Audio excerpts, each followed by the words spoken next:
Yeah, I don't remember a time when I wasn't building playgrounds. I was always building stuff for play. I grew up in the country, so we could dig holes, and I built tree houses that were 30 feet in the air. It scared my parents to death, but I wish kids had that freedom now.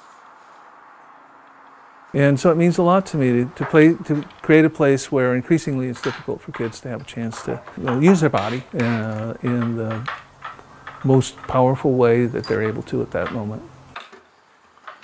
What does it mean to me to be a play designer?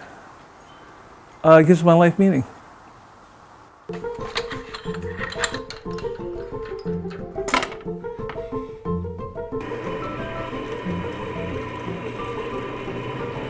What I've learned in the 50 years that I've been doing this is that it's easy to do the same thing, or maybe change the color, something like that.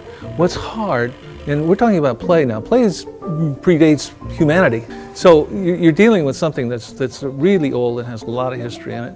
And to try to come up with something novel and new is absolutely daunting.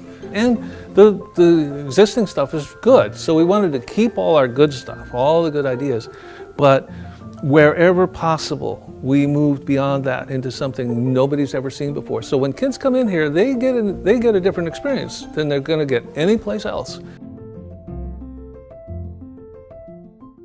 I design for failure, and I think that's the big difference. I want to have kids fail a lot, a lot, a lot. Here, kids can throw themselves off the top of this and get up and laugh and run off. So failure actually produces learning. It produces incentive. It's a funny phenomenon.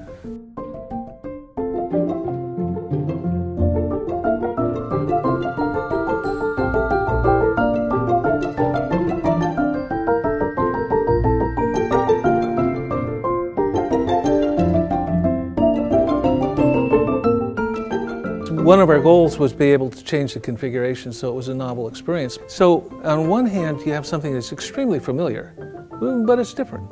So it re-engages. The term I use is complexification. You can complexify a space simply by changing the orientation of the pieces, where the horizontal ladder used to be up here, and now it's down here, and now it's something else, an entirely different experience. But the thing is the same. So you have familiarity on one hand and then novelty on the other, which is very different than the standard playground equipment, which is always the same. Kids don't come in here just to have a physical experience. They come in here to sing songs, to tell stories, to have a facilitated imagination. And that is so much easier when you can configure the space to support that kind of activity.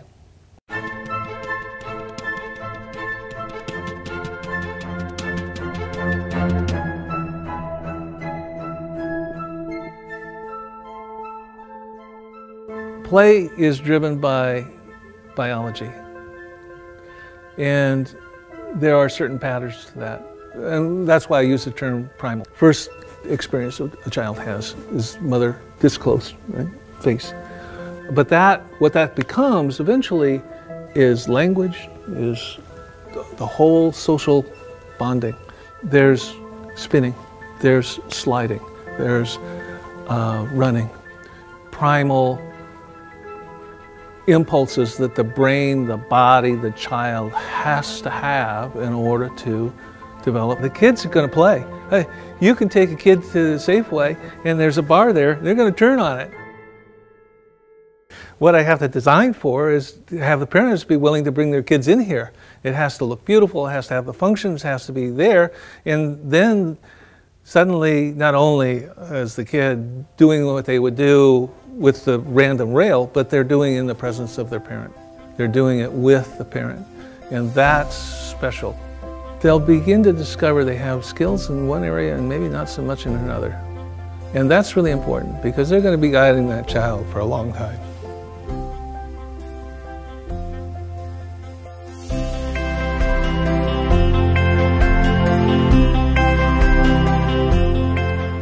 Our clients are really interested in a lifestyle.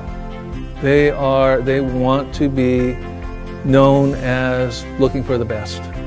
Now, I think that coming here is the best, and this stuff says, expect the best.